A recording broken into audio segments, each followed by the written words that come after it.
Hi, my name's Dave Adams. You're watching The Core Mechanic, and today we're looking at number 63 on Mike Selinker's list of games you must absolutely, positively know how to play. 7 Wonders.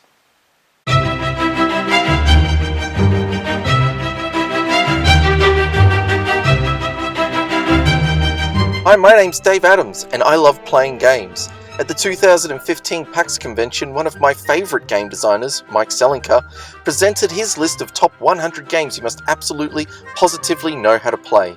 The 100th game on the list was a challenge to play a game of my own design.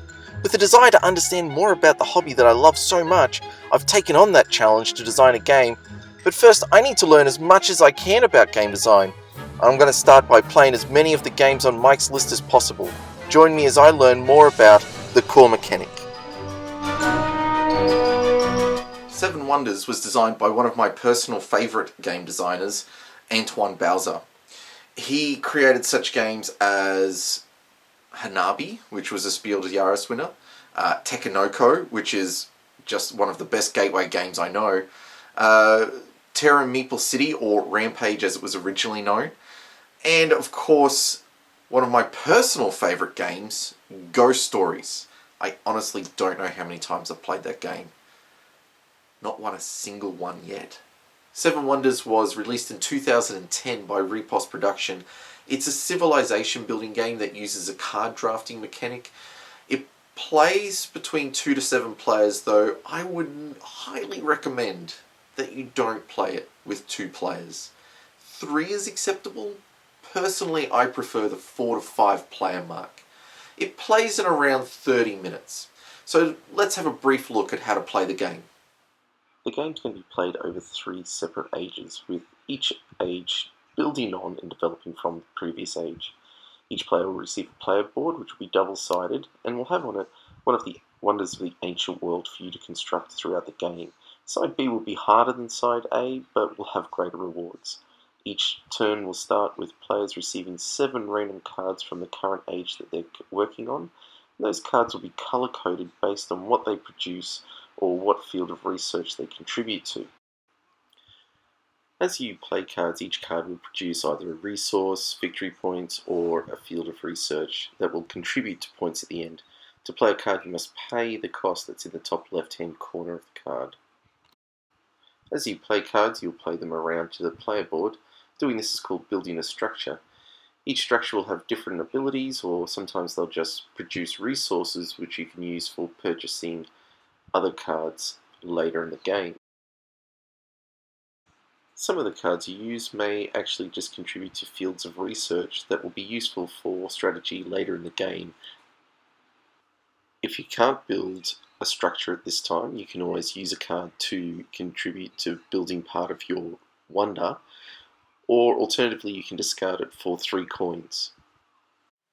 After 7 Wonders was released, it became a massive hit for Antoine Bauza. It was the game that allowed him to leave behind his job as a teacher and to go into game design full-time. It earned over 30 different awards, and like a guy making clown shoes, that is no small feat. Card drafting was not a new mechanic by any means. Ticket to Ride, which came out in 2004, was a card drafting game.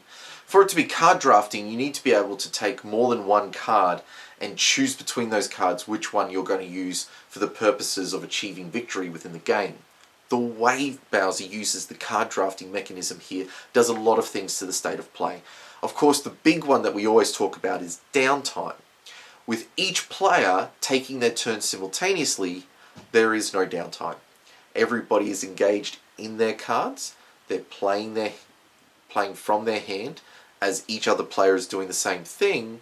And when you pass your cards on, you're now once again looking around the board. You're looking at the state of play in terms of which cards people are using, maybe picking up on what strategies or tactics they're developing, and then having to try and compensate with your own strategy, but always limited to whatever is in your hand at any given moment.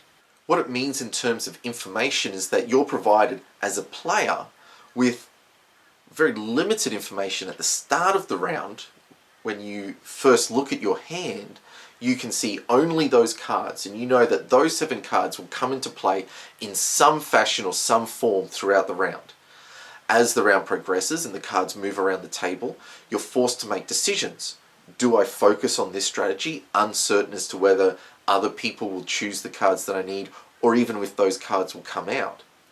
So there's risk, there's reward. You're also trying to undermine other people's strategies. If you see someone's getting too strong in military, then you might be forced to choose military yourself, so as to ensure that you're not losing or bleeding out too many points, so to speak.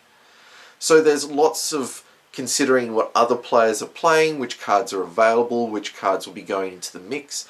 Do I want to let this card go by to the player to my left or to my right, knowing that that card's going to give them certain bonuses or the ability to build much bigger structures? In some sense, you could be making a decision based entirely on hindering someone else's strategy, or you might just choose to focus on the best buildings for your particular wonder. The fact that the game takes 30 minutes has got to be a contributing factor to its success. Within that 30 minutes, you're continually engaged, you're looking at your hand, you're looking at the state of play, you're considering all that information, and you're trying to build strategy around that information. So it is engaging on that level. It has also brought some forms of criticism in mostly 2 areas. Firstly, that learning curve of trying to understand the game can be quite steep for some people, especially inexperienced gamers. I have seen this on gateway gaming lists, and as a gateway game, I've not found that to be terribly successful. I introduced it to several groups of people who were just getting into the hobby, and they struggled with that learning curve so much, trying to look at all the icons, trying to understand what's happening over the course of the game, and considering how the strategies build up. And it didn't succeed with those groups at all. In fact, I haven't been able to get it back on the table with some of those people ever. The other side of that is people complain about the lack of interaction between players. So although you're all taking your turns at once, and even though I might be trying to choose cards that hinder your strategy, the only real player interaction occurs during the tallying up of military, and even that's not great player interaction. Most times when the game's successful, it relies on groups of people who just enjoy playing games with each other. Some people, you consider this more parallel play rather than interactive play. If I was to add my criticism to the game, I would say that the scoring can be a bit tedious. You might spend 30 minutes playing the game, but then you probably spend about that much time scoring it too, or at least the first few times when you're learning it. I now know that they've released apps to help people with scoring 7 wonders. I don't think I'm the only one experiencing this problem. But clearly the drafting mechanic, as Bauza used it, has had an impact of itself. In fact, one of the most popular games in the last few years has been Sushi Go, which uses this drafting mechanic, though if I could say, has drastically improved the scoring aspect. Now, the thing I appreciate about Antoine Bauza is that his game designs are so vastly different in each and every game. He never just picks one mechanic and then builds on it and builds on it and continues to redevelop the same mechanic. In fact, in an interview, he said that he starts by thinking through what experience he wants his players to have. And then when he's decided on the experience, he tries to choose the themes, the conceit, the mechanics that work to create that experience.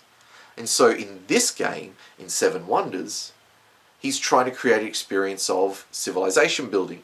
He wants people to experience having to use resources to invest in structures. He's trying to create competition between civilizations. He wants people to feel the pressure of building something over time and knowing that the decisions you make now will have consequences in the future.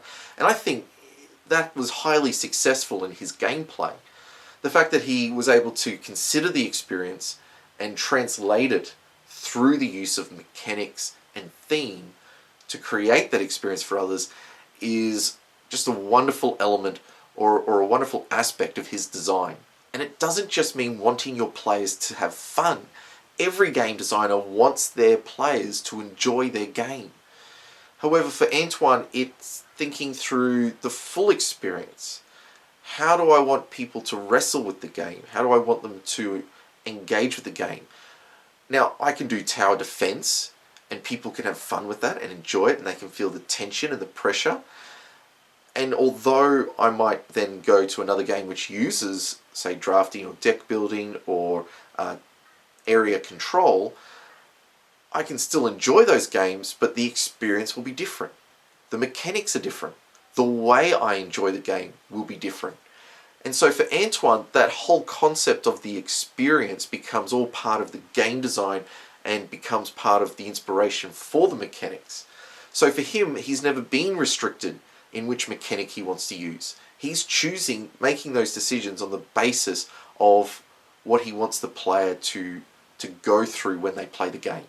So as I start to work my way to Mike Selinker's 100th game of a game that I design, I think I'll be spending some time reflecting on gaming experiences, picking up on Antoine's design process, and I might reflect more on some of the experiences that I like in gaming. Now, I quite enjoy good, strong player interaction. I like that my decisions can impact someone else, and I like it when their decisions impact me. I like it that gameplay and the state of play will change directly by the time it comes back to me. For instance, if I was to look at two of my top favorite games would be Small World and Twilight Struggle. So I really enjoy that area control mechanic, and maybe that's the mechanic I'll go with. But I love that direct player interaction. And if I reflected on that experience, I think the experience is never really being sure that the state of play will ever stay the same.